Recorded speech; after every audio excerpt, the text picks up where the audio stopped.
Police महानिरीक्षक मुख्यालय से कृपया प्रमुख सचिव मुख्यमंत्री श्री संजय प्रसाद जी का स्वागत करें।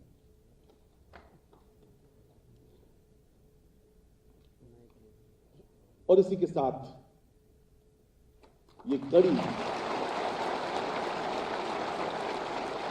आज का दिन हम सब के लिए बहुत महत्वपूर्ण है। ये दिन क्या है, इसकी विशेषता क्या है, ये बताने के लिए और आप सबके औपचारिक स्वागत के लिए मैं अनुरोध करूंगा पुलिस बल के मुखिया, पुलिस महानिदेशक उत्तर प्रदेश से श्री चौहान साहब से, श्री देवेंद्र सिंह चौहान से कृपया मंच पर पधारें, अपना स्वागत उद्बोधन।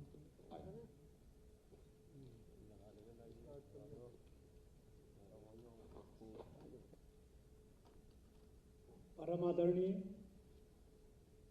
माननीय मुख्यमंत्री उत्तर प्रदेश श्री योगी आदित्यनाथ जी,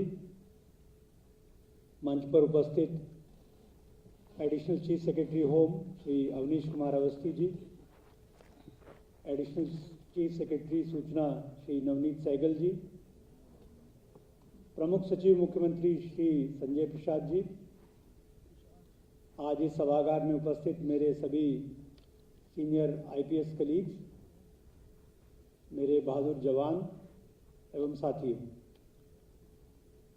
मेरे लिए बहुत गर्व का विषय है कि आज इस कार्यक्रम में मैं माननीय मुख्यमंत्री जी का स्वागत कर रहा हूं। माननीय मुख्यमंत्री जी हमारे गृह मंत्री भी हैं, इस नाते वो हमारे तो पुलिस बल परिवार के मुखिया भी हैं। माननीय मुख्यमंत्री जी की ये दूसरी इनिंग्स है एज चीफ मिनिस्टर। जब से मैं उनको नज़दीक से देख रहा हूं, मैं 2-3 चीज़ों से बहुत प्रभावित हूं। एक, उनका विभाग के लिए चिंतन और विभाग को क्या दिशा देनी है, इसके ऊपर उनका सतत मनन करना। दूसरा, उनके हृदय में सबसे पहले कांस्टेबल, हेड कांस्टेबल रहता है, जो किसी भी फोर्स की नींव होते हैं। जो फोर्स के अधिकारी होते हैं, फोर्स के जो लीडर्स होते हैं, उनकी अपनी अलग रिक्वायरमेंट्स होती हैं काम करने की, और उसके अनुरूप, चिंतन के अनुरूप सतत वो कार्य करते रहते हैं। आपने देखा होगा कि आज उत्तर प्रदेश का जो पुलिस बल है वो विश्व का सबसे बड़ा पुलिस बल है। 4.5 लाख पुलिस बल की संख्या है।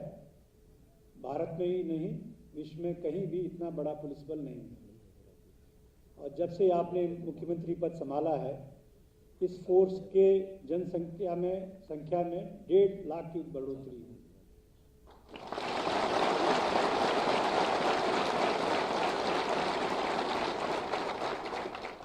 और ये फोर्स किसके लिए एग्जिस्ट करता है? ये फोर्स एग्जिस्ट करता है जनता के लिए, और जनता के लिए उनकी प्राथमिकताएं भी स्पष्ट है। सबसे पहले वो कमजोर तबके को ऊपर रखते हैं और हमारी महिलाओं को, माताओं को, बहनों को ऊपर रखते हैं। उनके प्रति अपराध के अगर कोई घटित होता है तो उस दिन ये आप मान के चलिए कि मेरी शामत आ जाती है। इतनी बारीकियों से वो चीज पूछते हैं कि ये कैसे हुआ, ये कैसे हुआ, इसमें कौन था, और फिर उनके जो स्पष्ट आदेश आते हैं कार्रवाई करने के लिए, वो एकदम सराहनीय होते हैं। किसी की कोई पैरवी नहीं, कोई सिफारिश नहीं, कोई बंदिश नहीं, कोई बंधन नहीं, और इस तरह की कार्रवाई करने का निर्देश मिलता है। मान्यवर 34 साल की आईपीएस की सर्विस में ये मैंने पहली बार एक्सपीरियंस किया।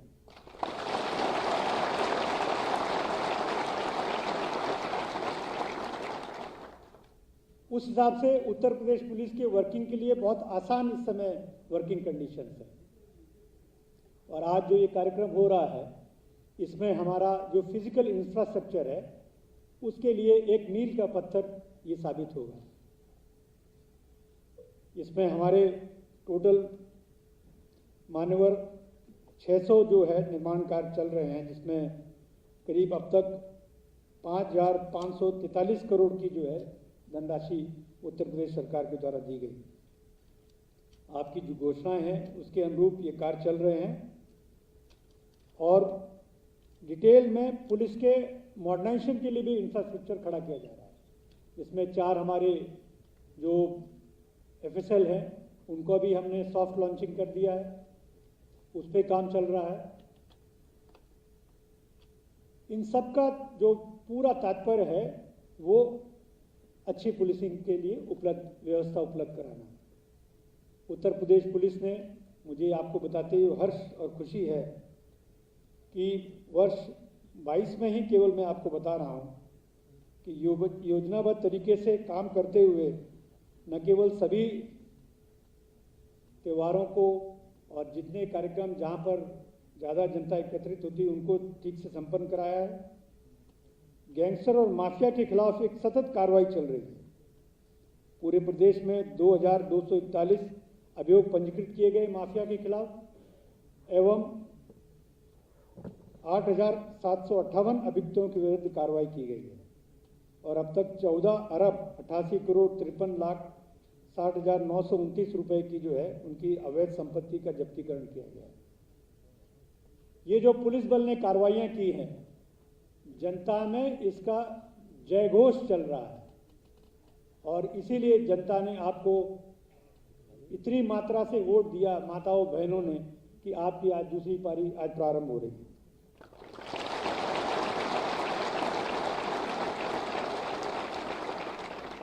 ऐसे पुलिस बल को लीड करना, ऐसे प्रतिभाशाली कलीग्स के साथ में काम करना मेरे लिए सौभाग्य की बात है। अभी हाल में माननीय प्रधानमंत्री जी के आदेश पर उत्तर प्रदेश पुलिस ने सबसे उत्कृष्ट कार्य जो आज़ादी के अमृत महोत्सव में किया, काफ़ी डिटेल हमने कार्यक्रम किए आपके दिशा निर्देश के अनुरूप। जो आपका विजन था, हमने चौकी, थाना, पुलिस लाइन सब जगह श्रमदान किया, सब जगह सफाई की, जवानों को एक टीम की भावनाओं में पिरोने का कार्य किया। ये हमने उसी अनुरूप किया जो आपका विजन है। मान्यवर, मैं ज़्यादा समय नहीं लूँगा और मैं आपका आज के इस कार्यक्रम में स्वागत करता हूं और मुझे पूरा विश्वास है कि उत्तर प्रदेश पुलिस आपके निर्देशों के अनुरूप, आपकी जो विचार है उसके अनुरूप कार्य करेगी। मेरे ये सारे जवान, मेरे ये सारे प्रतिभाशाली अधिकारी यहाँ पर मौजूद हैं, आपके हर कदम से कदम मिलाकर चलेंगे, आपके हर शब्द को पूरा करेंगे, ये मैं आपको आश्वस्त करता हूँ। इन्हीं शब्दों के साथ मैं अपनी बात पूरी करता हूँ। जय हिंद, जय भारत। धन्यवाद पुलिस महानिदेशक महोदय। अब मैं अनुरोध करूंगा उत्तर प्रदेश के अपर मुख्य सचिव गृह श्री अवनीश कुमार अवस्थी जी से कृपया अपने उद्बोधन के लिए पधारें।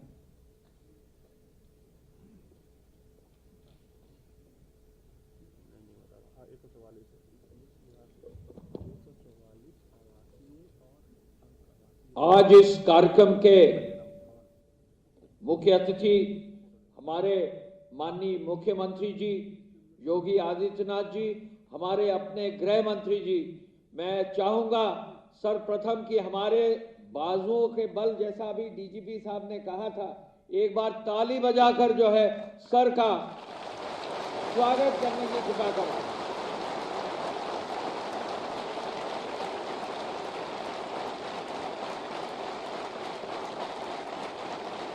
धन्यवाद सर। आपने पिछले 5-5.5 साल में जो इस पूरे विभाग को, पूरे विश्व के सबसे बड़े पुलिस बल को जो बल दिया है, उस क्रम में जो 1,53,000 से नए जो हमारे यहाँ रिक्रूट्स आए, नए कांस्टेबल्स आए, नए हमारे पास महिला कांस्टेबल्स आए, उनमें से आज ये सभी लोग जो है उस पूरी नई नीति, नई व्यवस्था, पूरे मजबूती से एक बूस्ट जो देने का पूरा काम किया है, उसमें से एक एक कांस्टेबल सर आपकी इस पूरे अभियान के तहत जो है आज यहाँ रिक्रूट होकर मजबूती से ट्रेनिंग लेकर आपके लिए काम कर रहा है। सर, आज सुबह आप सभी कांस्टेबल से मेरी 1-to-1 चर्चा हुई और आपको जानकर खुशी होगी सर कि इसमें ज्यादातर सभी जो है बहुत हाईली क्वालिफाइड कांस्टेबल्स हैं। मैं चाहूंगा जो साइंस बैकग्राउंड के हमारे कांस्टेबल्स हैं, जरा हाथ खड़ा करके सर को दिखाएं कि कितने साइंस बैकग्राउंड के हमारे कांस्टेबल्स आए हैं। सर, हमारे इन कांस्टेबल्स में इंजीनियरिंग बैकग्राउंड के भी कांस्टेबल्स आए हैं, हमारे इन कांस्टेबल्स में कॉमर्स बैकग्राउंड के भी कांस्टेबल्स आए हैं। हमारे इन कांस्टेबल्स में बहुत अच्छे पढ़ने वाले भी जो है छात्र जीवन से आगे बढ़कर हमारे पुलिस फोर्स में आए हैं। मैं सर्वप्रथम तो आह्वान करना चाहूंगा कि आप जो नए लोग आए हैं इस पूरी व्यवस्था में, पुलिस का मनोबल बढ़ा रहे। हम देश के, प्रदेश के हर व्यक्ति को कानून का राज, कानून व्यवस्था को मजबूत करते हुए जीरो टॉलरेंस टू क्राइम का जो एक नारा मुख्यमंत्री जी ने दिया है, उसके ओर आगे बढ़ेंगे। ये प्रण और विश्वास के साथ आज ये मैसेज हम लोग पूरे प्रदेश में अपनी नई जो हमारी पूरी व्यवस्था आई है उससे जो है हम अपेक्षा करेंगे। सर, आपके मार्गदर्शन में गृह विभाग के माध्यम से, यूपी पुलिस के माध्यम से जो कानून व्यवस्था और जीरो टॉलरेंस टू क्राइम का जो एक पूरा व्यवस्था बनी है, इसका डंका केवल हमारे देश में ही नहीं पूरे विश्व में जो है इसका डंका बजा है। और जहां जिस प्रदेश में कानून का राज होगा, डेमोक्रेसी का आधारशिला का पहला बिंदु होगा, निश्चय ही वो विकास की ओर बहुत तेजी से अग्रसर होगा। और मैं समझता हूं कि जो आपकी $1 ट्रिलियन इकोनॉमी का जो आधारभूत शिला है, कानून व्यवस्था जो है उसका पहला चरण, उसका पहला स्टेप है। मैं पुलिस के बारे में केवल ये कहना चाहूंगा, अभी डीजीपी साहब ने बिंदु रखे, मुख्यमंत्री जी का आदेश है कि हर कांस्टेबल के लिए, लेडी कांस्टेबल के लिए बैरक और विवेचना कक्ष भी जो है हमारे इंस्पेक्टर्स और सब इंस्पेक्टर्स के लिए रहे। ये हमारा लक्ष्य है और हमारी कोशिश है कि अगले 12 से 18 महीने में ये व्यवस्था पूरे प्रदेश में हो जाएगी। हम आपको ये बताना चाहेंगे कि माननीय मुख्यमंत्री जी ने एक आदेश और दिया है कि हर पुलिस कर्मी के लिए उसका अपना आवास हो, ऐसी एक कोई नवीन योजना भी लागू की जाए जिससे कि हम फाइनेंसिंग कर सके और हर व्यक्ति के लिए, उसके परिवार के लिए एक ऐसी अच्छी व्यवस्था कर सके। इस पर भी गृह विभाग के माध्यम से, आवास विभाग के माध्यम से हम लोग आगे बढ़ रहे हैं। सर, हम आपको बताना चाहेंगे कि यूपी 112 जो हमारा इमरजेंसी रिस्पांस सिस्टम है, आपका आदेश था कि इसको 10 मिनट से कम किया जाए। अब इसका लेटेस्ट 20 अगस्त का जो आंकड़ा आया है, मैंने कल देखा, 8.45 मिनट्स में जो है हमारे 112 के पुलिसकर्मी पहुंच रहे हैं। सर का आदेश हुआ है कि 112 को नए सिरे से लॉन्च किया जाए। लगभग 3000 करोड़ की एक नई योजना 112 की लागू की जा रही है। पहला रिस्पांस अगर पुलिस का पॉजिटिव होता है, पहला रिस्पांस अगर फास्ट होता है, तो लगभग न जाने कितनी जानें हम बचा सकते हैं, कितने लोगों को बचा सकते हैं, कितने झगड़ों को रोक सकते हैं और कितना नुकसान रोक सकते हैं। मैं आपको ये बताना चाहूँगा, पिछले कुछ समय में जो यूपी 112 का रिस्पांस हुआ है, लगभग 2500 से ज़्यादा लोगों की जानें जो है टाइमली रिस्पांस की वजह से बचाया गया है। मैं इस अवसर पर ये भी आपको बताना चाहूँगा कि हम लोग सीसीटीवी की योजना लागू कर रहे हैं हर थाने में, तो हर आदमी बहुत कांस्टेंट सर्वेलेंस में भी होगा। और हम आज सुबह जैसा बात कर रहे थे, यहाँ एक एक कांस्टेबल स्मार्टफोन लेता है, यूज करता है। हम जरूर अपेक्षा करेंगे कि सोशल मीडिया की मजबूती को हम पुलिस के लिए पॉजिटिव वे में आगे ले जाएं और सोशल मीडिया में बड़ी जिम्मेदारी से जो है पुलिस बल उसका उपयोग करे, इस ओर भी जो है हम जरूर कहना चाहेंगे। मैं पुनः इस अवसर पर माननीय मुख्यमंत्री जी से ये कहना चाहूँगा कि जो इंफ्रास्ट्रक्चर की रूपरेखा आपने बनाई है, उस इंफ्रास्ट्रक्चर को बहुत तेजी से आगे बढ़ाया जा रहा है। एक एक भवन की जो फोटो हमने मंगाई है, बहुत मॉडर्न भवन बने हैं। आपकी जो अपेक्षा है कि थानों को इतना मॉडर्न और टेक्नोलॉजी सेवी किया जाए कि वो पूरे विश्व में उसका जो है एक स्थान हो, इस ओर हम आगे बढ़ेंगे। आदरणीय प्रधानमंत्री जी ने अभी बहुत जल्दी ही ये यूपी के कॉन्टेक्स्ट में कहा है कि हम थानों को इस प्रकार बनाएं, मॉडर्न उसकी डिज़ाइन बनाएं कि वो दिखाई दे कि वाकई थाना जो है एक टेक्नोलॉजी सेवी हो। इस ओर भी जो है हम बढ़ेंगे। अभी कुछ ही दिन पहले गृह मंत्री जी ने भी जो है यूपी की कानून व्यवस्था की तारीफ की है, तो निश्चय ही हम लोगों का, हमारा सबका मनोबल बढ़ा है। हम आगे बढ़ेंगे और एक एक व्यक्ति को, इस प्रदेश के एक एक महिला, एक एक बच्चे, एक एक किसान, एक एक गृहिणी को सुरक्षा का ऐसा भाव देंगे जो विश्व में देखने लायक होगा। पुनः सर आपका विशेष रूप से स्वागत। मैं डीजीपी साहब, उनकी पूरी टीम का धन्यवाद अदा करूंगा। मैं अपर मुख्य सचिव सूचना जो निरंतर हमको सहयोग देते हैं उनका धन्यवाद देना चाहूंगा, और संजय जो हमारे सहयोगी हैं, वो प्रमुख सचिव माननीय मुख्यमंत्री जी हैं, गृह विभाग के सभी कार्यों में जो उनका सहयोग रहता है, और यहाँ जितने सीनियर ऑफिसर पुलिस के आए हैं, यहाँ जो एडीजी हमारे पीएचक्यू के रविंदर साहब, भगत साहब, हमारे अपने सचिव जो हैं तरुण गाबा साहब, हमारे विशेष सचिव आरपी सिंह साहब, सबका विशेष आभार कि 2 दिन के अंदर 48 घंटे में इस बड़े कार्यक्रम का आपने स्वरूप दिया है। धन्यवाद। जय हिंद। बहुत बहुत धन्यवाद माननीय अपर मुख्य सचिव गृह महोदय। आज का ये विशेष कार्यक्रम वर्तमान सरकार की प्राथमिकता को समर्पित है। प्राथमिकता पुलिस कर्मियों को बेहतर आवासीय सुविधा प्रदान करने की तथा पुलिस विभाग के सुदृढ़ीकरण हेतु समयबद्ध तरीके से भवनों के निर्माण कार्य को संपन्न कराने की। आज माननीय मुख्यमंत्री महोदय द्वारा 144 आवासीय अनावासीय निर्माण का लोकार्पण किया जा रहा है, जिसमें हॉस्टल, बैरक, विवेचना कक्ष, थाने, चौकी आदि सम्मिलित हैं। अब मैं अत्यंत विनम्रतापूर्वक अनुरोध करूंगा माननीय मुख्यमंत्री महोदय से कृपया बटन दबाकर लोकार्पण करने का कष्ट करें। कृपया पीछे से लेकर आएं। माननीय मुख्यमंत्री महोदय बटन दबाकर इन 144 योजनाओं का लोकार्पण कर रहे हैं।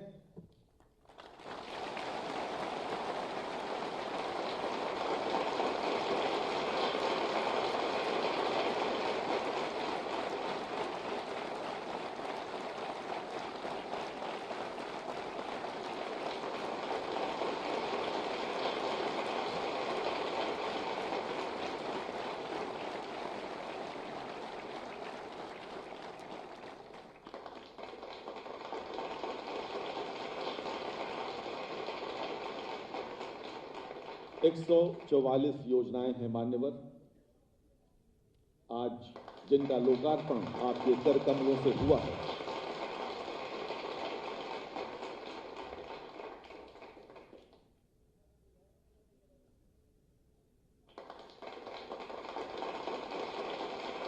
वर्चुअल तालियां बज रही हैं, आप एक्चुअल तालियां भी बजा सकते हैं।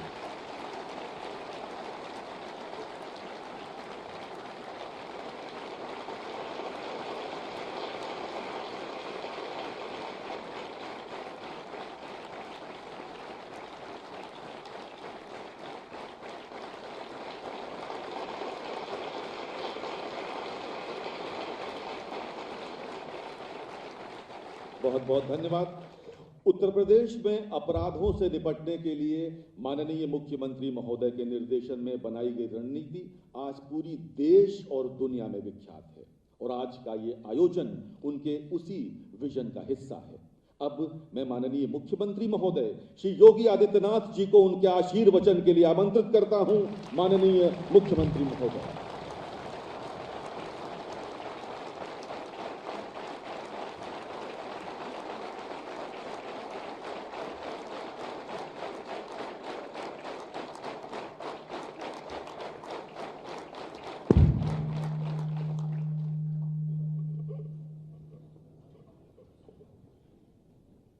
उत्तर प्रदेश पुलिस की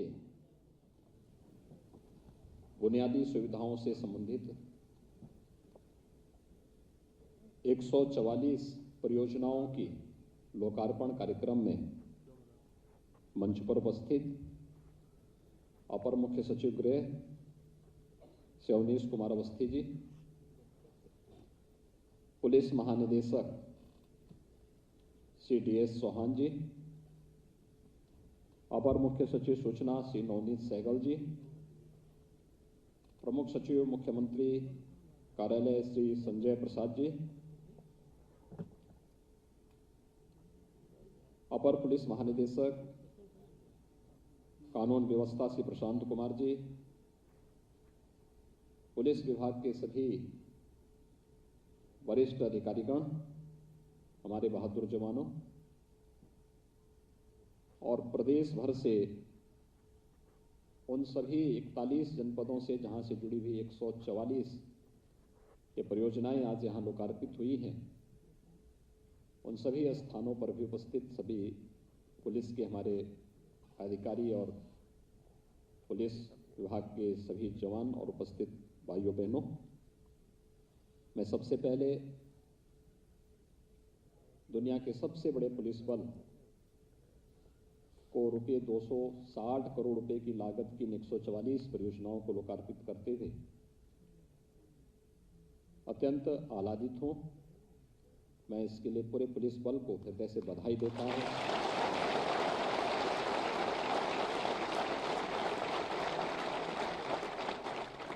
मुझे प्रसन्नता है विगत 5 वर्षों के अंदर किए गए कार्यों का परिणाम आज हम सबके सामने है।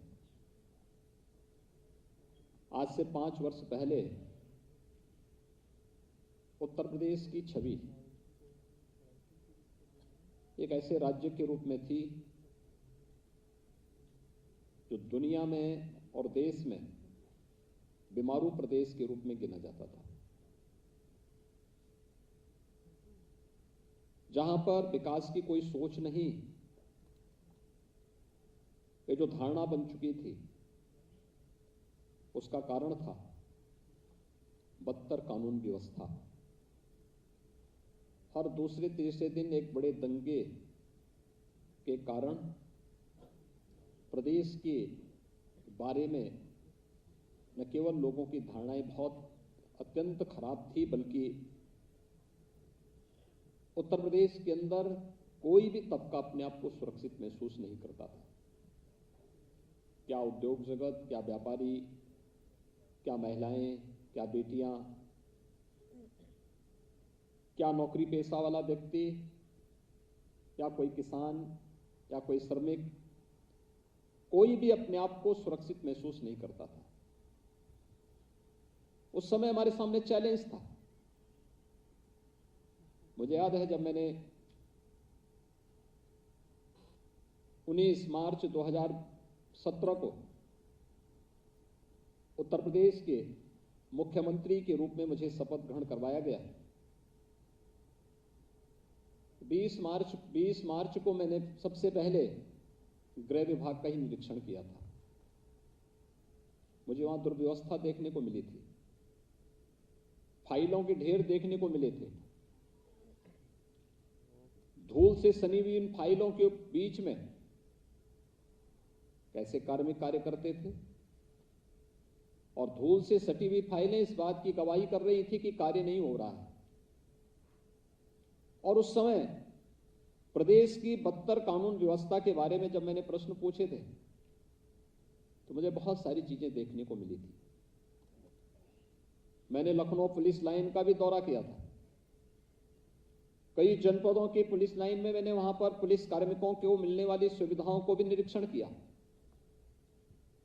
पुलिस ट्रेनिंग स्कूल, कई क्षेत्रों में मैं स्वयं जाकर के उनका निरीक्षण किया। और उस समय जब पुलिस बल के बारे में मैंने पूछा कि आखिर 23-24 करोड़ की उस समय की आबादी के अनुरूप हमारे पास पुलिस बल कितना होना चाहिए, कितनी कमी रह गई है, तब मुझे बताया गया कि 1.5 लाख पुलिस कार्मिक हैं ही नहीं, भर्ती नहीं हुई। पीएससी की 54 कंपनियां ही समाप्त कर दी गई। पीएससी की महिलाओं की कोई बटालियन नहीं है। आपदा प्रबंधन के लिए एसडीआरएफ प्रदेश में गठित ही नहीं हुआ है। और फिर हम लोगों ने पुलिस भर्ती की पारदर्शी व्यवस्था को प्रदेश के अंदर लागू किया था। मुझे प्रसन्नता है बिना भेदभाव के 1,62,000 से अधिक भर्तियों की प्रक्रिया को अब तक हम लोगों ने सफलतापूर्वक प्रदेश के अंदर संपन्न किया है।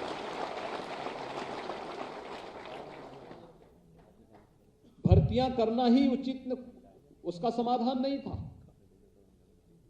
भर्ती होने वाले कार्मिकों की उचित ट्रेनिंग की व्यवस्था भी हो। ट्रेनिंग की क्षमता को दोगुनी तिगुनी किया गया। हम केवल कार्मिक भर्ती और उन्हें ट्रेनिंग तक ही सीमित नहीं रखेंगे, बल्कि समय की रफ्तार के अनुरूप हमें देश ही नहीं दुनिया के सबसे बड़े पुलिस बल को रखना है। इसके लिए उसके आधुनिकीकरण की भी एक व्यवस्था बनाई गई। प्रदेश में पहली बार 18 प्रक्षेत्रीय मुख्यालयों पर साइबर लैब्स की स्थापना की गई। एफएसएल की जो लैब्स थी उनकी स्थापना के लिए भी प्रदेश सरकार के स्तर पर कार्रवाई आगे बढ़ाई। जो पहले 4 थी उसे बढ़ाकर के 12 तक पहुंचाई गई। प्रदेश के अंदर एसएसएफ का गठन किया गया, स्पेशल सिक्योरिटी गार्ड, और अन्य हर एक क्षेत्र में कुछ न कुछ नया करने का परिणाम है। विगत 5 वर्ष के अंदर जो कार्य हुए, जिस फील्ड में हम लोगों ने कार्य किया और जिस तत्परता के साथ हम लोग लेकर के आए, जिस जवाबदेही के साथ एक टीम वर्क काम किया, आज उसका परिणाम है कि उत्तर प्रदेश की कानून व्यवस्था देश के लिए एक नजीर बनी हुई है। हम प्रयास करेंगे तो परिणाम भी हमारे पक्ष में आएगा। और मैं तो इस बात को मानता हूं कि उत्तर प्रदेश ही नहीं, देश के इतिहास में पहली बार होगा। अक्सर पुलिस की कार्यप्रणाली सरकारों को कटघरे में खड़ा करती थी। पहली बार हुआ है जब प्रदेश के विगत विधानसभा चुनाव में कानून व्यवस्था एक मुद्दा था और उस आधार पर आधी आबादी ने तो केवल उस आधार पर सरकार के समर्थन में अपना वोट पोल किया था। प्रदेश निवेश के सबसे अच्छे गंतव्य के रूप में उभरा। जिस प्रदेश में कोई आना नहीं चाहता था, जो पहले से निवेश किए हुए थे, वह उद्यमी, वह व्यापारी यहां से पलायन कर रहा था, उस उत्तर प्रदेश में देखते ही देखते 4 लाख करोड़ रुपए से अधिक का निवेश हो जाए, यह अपने आप में एक नया मॉडल था। और आज मैं कह सकता हूं, देश और दुनिया का कोई ऐसा उद्यमी नहीं जो उत्तर प्रदेश के अंदर निवेश न करना चाहता है। और व्यक्ति चाहता है उत्तर प्रदेश में निवेश होना चाहिए। बेहतर कानून व्यवस्था की स्थिति, अभी विगत दिनों जो कार्यक्रम प्रदेश के अंदर चले हैं, कोई कल्पना करता था कि धर्मस्थलों से माइक बिना किसी विवाद के उतर जाएं? यह भी हुआ है प्रदेश में। ये कोई मानता था कि कोई भी सड़कों पर कोई धार्मिक कार्यक्रम नहीं होंगे? यह भी संभव हुआ है। इसने प्रदेश की छवि को बदला कि वाह, उत्तर प्रदेश में क्या हो रहा है। उत्तर प्रदेश ने तो कुछ आमूलचूल परिवर्तन करके रखे हैं। और ये एक सजग पुलिस बल के दम पर, बल पर, और पुलिस की धमक जो एक अपराधी के मन में भय पैदा करे, लेकिन एक कॉमन मैन के मन में एक सम्मान का भाव भी पैदा करे। और वही आज उत्तर प्रदेश पुलिस उसी दिशा में अग्रसर हुई है और उसे उसी मार्ग पर आगे बढ़ करके अपनी मंजिल को प्राप्त करना है। और इसी दृष्टि से आज यहां पर हम सब एकत्र हुए हैं। इसके लिए हम लोगों ने पुलिस के जवानों और पुलिस के अधिकारियों के लिए बुनियादी सुविधाओं को भी वहां पर देने का कार्य किया। बैरक नहीं थे। मैं जब लखनऊ पुलिस लाइन में गया, दोपहर में अचानक में गया था, मैंने किसी को नहीं बताया था। उस समय यहां पुलिस कमिश्नरेट नहीं था, यहां के एसएसपी को नहीं, डीआईजी को नहीं, एडीजी जॉन को भी नहीं बताया था मैंने, डीजीपी को भी नहीं बताया, यहां पे अपर मुख्य सचिव गृह को भी नहीं बताया। मैं चुपचाप दोपहर में निकला, पुलिस लाइन की तरफ गया।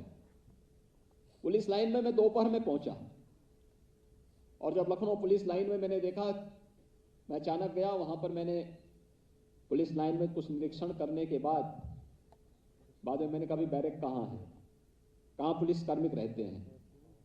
अब आश्चर्य करेंगे, पुलिस के 2 जवान वहां पर जो रात्रि की ड्यूटी में अपने रहे होंगे, दोपहर में सो रहे थे, आराम कर रहे थे।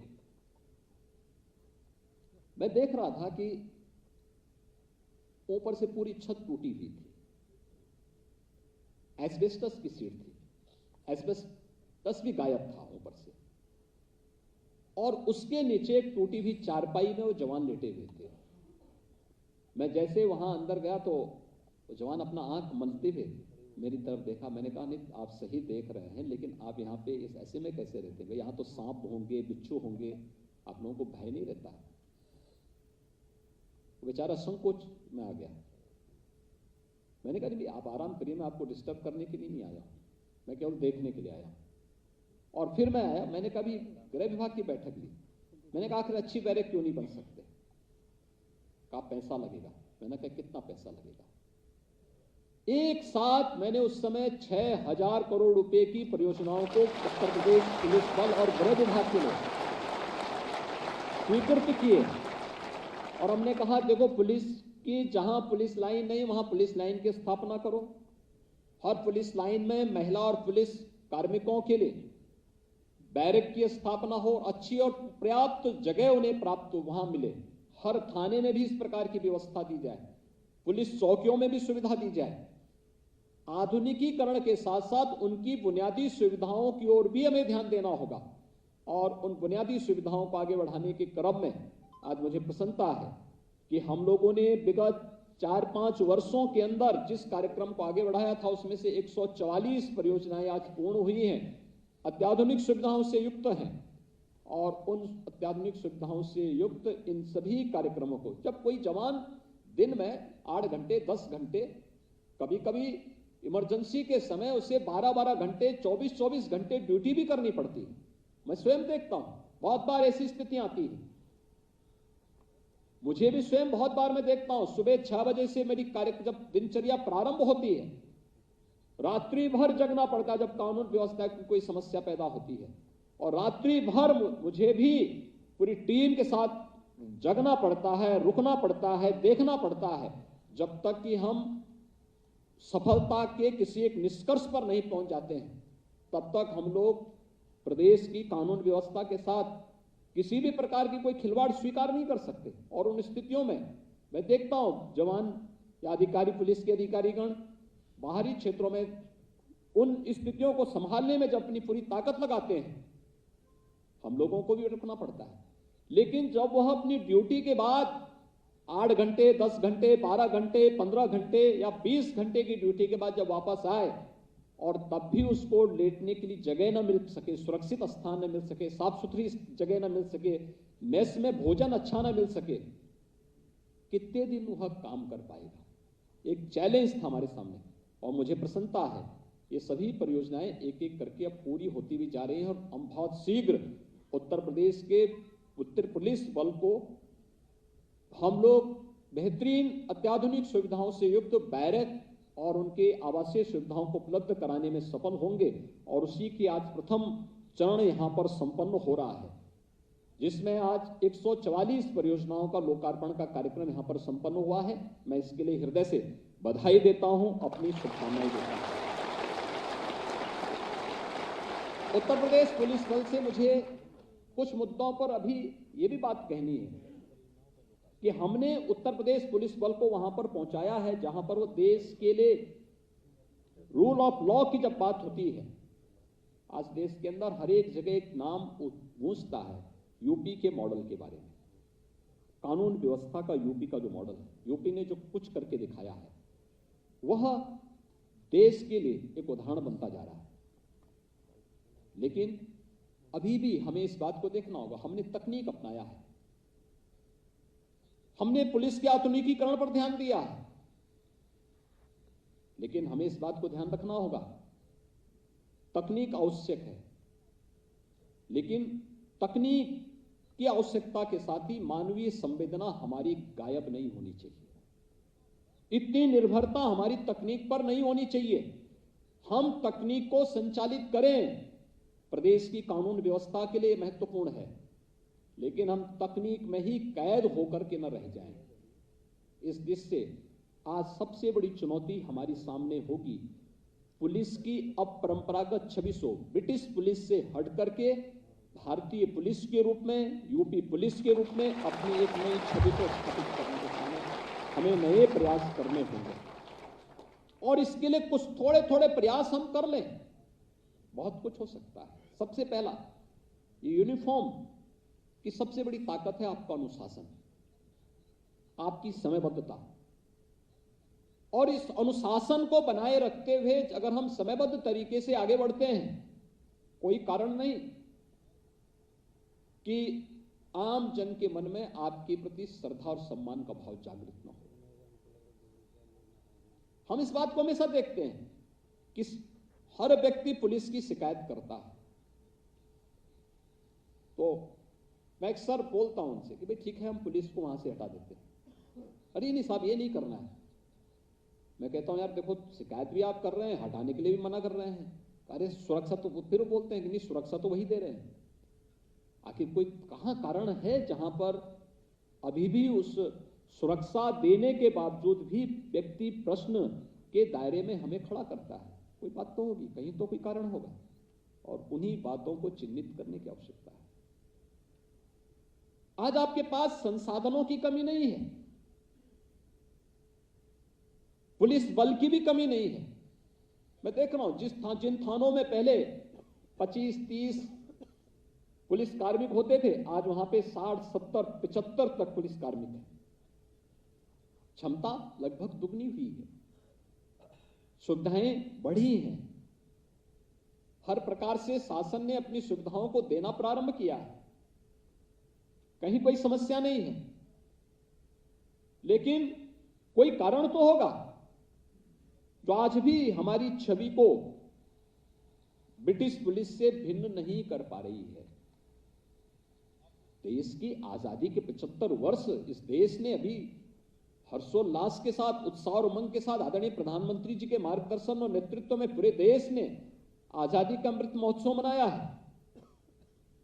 क्या हमारी जिम्मेदारी नहीं बनती कि हम अपनी उस परंपरागत छवि से हटकर के अपराध और अपराधियों के प्रति जितने सत्य दिखने चाहिए, एक कॉमन मैन के प्रति हम उतने ही संवेदनशील भी दिखाई दें, और इस दिशा से उस छवि को बदलने के लिए और आम नागरिक के मन में एक विश्वास पैदा करने के लिए थोड़े परिवर्तन और थोड़ी सी हम प्रयास कर लें और हो सकता है।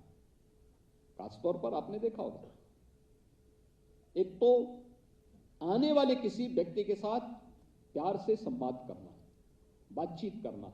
कोई व्यक्ति शिकायत लेके आ रहा है, उसकी शिकायत जायज भी हो सकती है और नाजायज भी हो सकती है।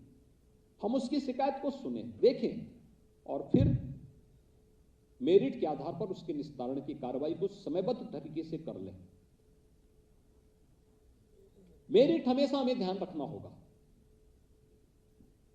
कोई भी व्यक्ति जो उत्तर प्रदेश की इस 25 करोड़ की आबादी का है, या उत्तर प्रदेश में आने वाला है, या उत्तर प्रदेश के अंदर रह रहा है, उस प्रत्येक व्यक्ति की सुरक्षा हमारी जिम्मेदारी है, और हमारे माध्यम से उसको सुरक्षा का एहसास करने का भी पूरा अधिकार होना चाहिए।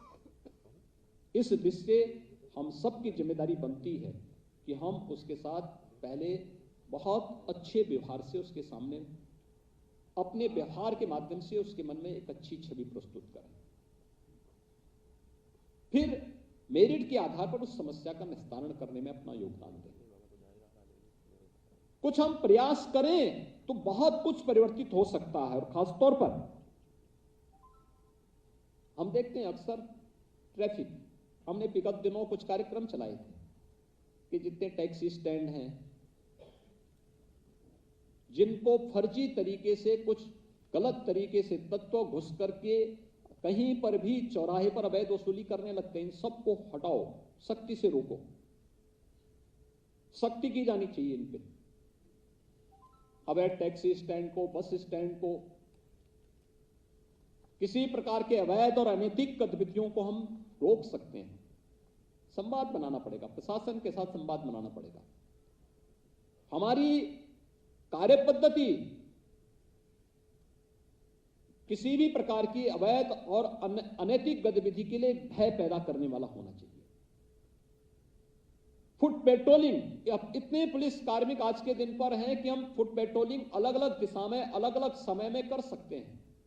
PRB 112 का बेहतरीन उपयोग कर सकते हैं। लोगों के मन में एक विश्वास होना चाहिए। मुझे याद है अभी 3 दिन पहले आर्मी से जुड़े हुए एक बहुत सीनियर अधिकारी अपने परिवार के साथ यहां मुझसे मिलने के लिए आए थे। उन्होंने कहा मैं रिटायरमेंट के बाद हम लोग यहीं यूपी में ही रह रहे हैं। मैंने कहा यहां लखनऊ कैसे आए? उन्होंने कहा मैं अपनी कार को स्वयं ड्राइव करके आया। मैंने आश्चर्य व्यक्त किया। मैंने कहा इतनी दूरी आपने तय की है, लखनऊ आए? तो उनकी धर्मपत्नी बोल पड़ी। उन्होंने कहा अब यूपी में हमें डर नहीं लगता, अब हम लोग चल रहे हैं पूरी तरह, कहीं भी समस्या नहीं। उन्होंने कहा कि हम लोग जब चले थे सायंकाल और लखनऊ के लिए प्रस्थान किए तो उन्होंने कहा हर चौराहे पर हमें पुलिस कार्मिक दिखाई दिए, कि आपकी PRB 112 दिखाई दी। देखिए पब्लिक के मन में एक विश्वास है। PRB 112 चौराहे पर है, रात्रि के समय उसकी फ्लश लाइट जल रही है।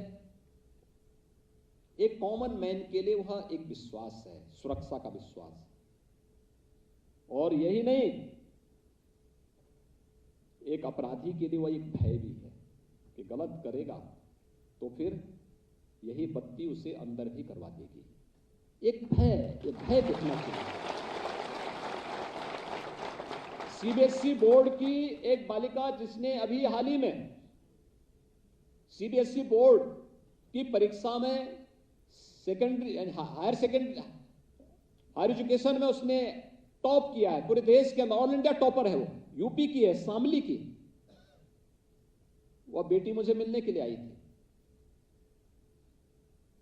और मिलने के बाद अपने परिवार के साथ आई। उसके बाद जब वापस जा रही थी तो मीडिया के लोग मिल गए। मीडिया के प्रतिनिधियों ने पूछा होगा कि कहां से आए? उन्होंने कहा मैं शामली से आई हूं। आप सोचिए, शामली ये वही जगह है जहां किराना का पलायन होता था, कांधला में पलायन होता था। जब उससे पूछा गया कि आपको डर नहीं लगता, उन्होंने कहा साहब तो बेटी, अब कहां हम लोगों को भय लगता, अब तो हम लोग बहुत उसके साथ घर के बाहर जा सकते हैं, बाजार जा सकते हैं, स्कूल जा सकते हैं, कहीं कोई भय नहीं है। यानी CBSE बोर्ड को टॉप करने वाली हाई स्कूल की एक बालिका इस रूप में इतनी बेझिझक अपनी बात को कहती है। ये चीजें दिखती हैं। पुलिस ने कुछ मोर्चों पर काम किया, लेकिन अभी बहुत कुछ किए जाने बाकी है। वर्तमान में युवा पीढ़ी के सामने जो सबसे बड़ी चैलेंज है वह है नशा। नशा के कारोबारी युवा पीढ़ी के भविष्य के साथ खिलवाड़ कर रहे हैं और इसलिए नशा के खिलाफ उत्तर प्रदेश पुलिस बल को अब एक बृहद अभियान छेड़ना होगा। नशा का कारोबारी कोई भी हो, अगर वह अवैध और अनैतिक तरीके से युवा पीढ़ी को बर्बाद करने के लिए अपनी अनैतिक गतिविधियों को संचालित कर रहा है, हमें उसके खिलाफ कानून के शिकंजे में उसे कैद करते हुए उसको जितनी सख्ती के साथ उनके मंसूबों को ध्वस्त करना होगा, हमें उतनी सख्ती के साथ उसके खिलाफ अपने अभियान को आगे बढ़ाना होगा। और जिससे चाहे वह ड्रग के कारोबारी हो, जहरीली शराब के कारोबारी हो, या कोई भी इस प्रकार के अनैतिक और अवैध गतिविधि में लिप्त जो अपनी पूरी युवा पीढ़ी के खिलाफ एक षड्यंत्र कर रहे हो, यह अपने आप में एक राष्ट्रीय अपराध है।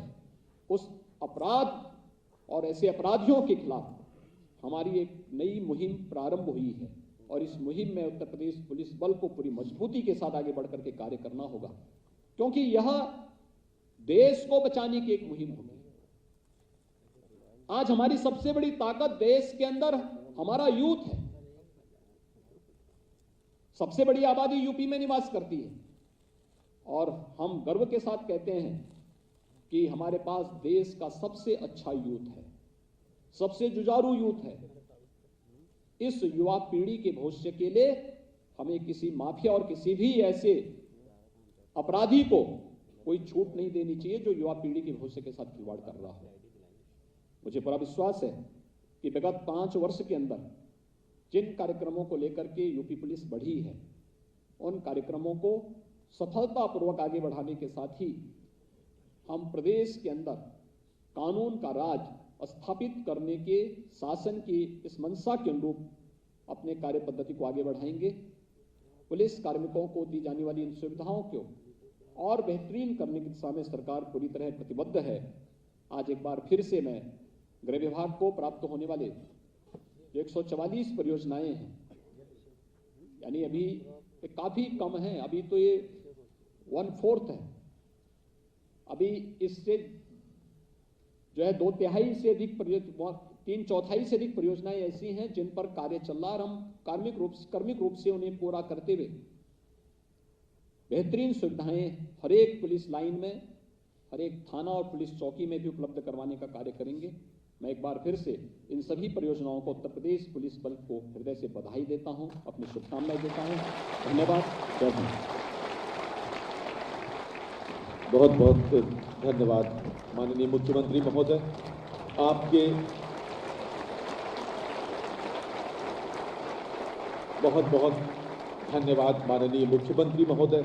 आपके सुझाव और दिशा निर्देश निश्चित रूप से उत्तर प्रदेश के पुलिस बल को आपके निर्देशन में व्यावसायिक दक्षता के शीर्ष पर ले जाएंगे। और अब मैं आज इस कार्यक्रम में धन्यवाद ज्ञापन के लिए अपर पुलिस महानिदेशक मुख्यालय श्री एम रविंदर जी को आमंत्रित करता हूं।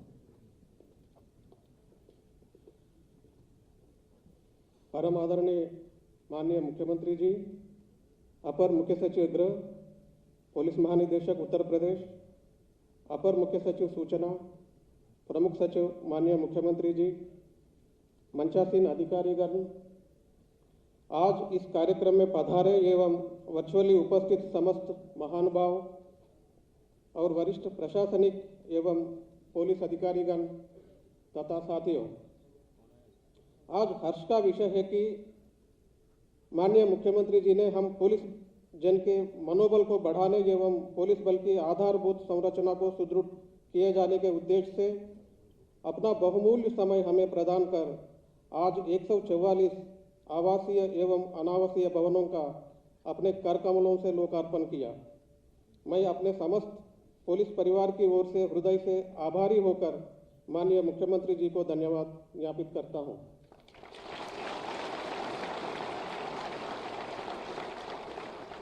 मैं इस अवसर पर अपर मुख्य सचिव गृह महोदय को भी धन्यवाद ज्ञापित करता हूं कि उन्होंने अनवरत अपने पर्यवेक्षण एवं कुशल निर्देशन में हम सभी को प्रेरित करते हुए उक्त कार्य को संपादित कराने में बहुमूल्य योगदान दिया।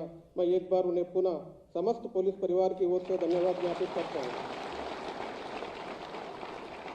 मैं उत्तर प्रदेश पुलिस परिवार के मुखिया पुलिस महानिदेशक उत्तर प्रदेश को इस अवसर पर विशेष रूप से धन्यवाद ज्ञापित करना चाहूँगा कि आपके कुशल नेतृत्व एवं मार्गदर्शन से ही हम लोग इस कार्य को समयबद्ध तरीके से सफलतापूर्वक संपादित करा सके।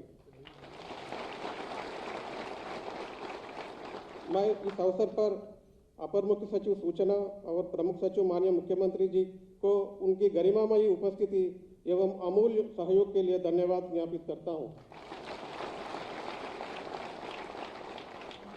इस अवसर पर प्रेक्षागृह में उपस्थित समस्त वरिष्ठ प्रशासनिक एवं पुलिस अधिकारियों, कार्मिकों को एवं इस वर्चुअल लोकार्पण में प्रदेश के जनपदों से जुड़े माननीय जनप्रतिनिधियों, जनपदीय अधिकारियों एवं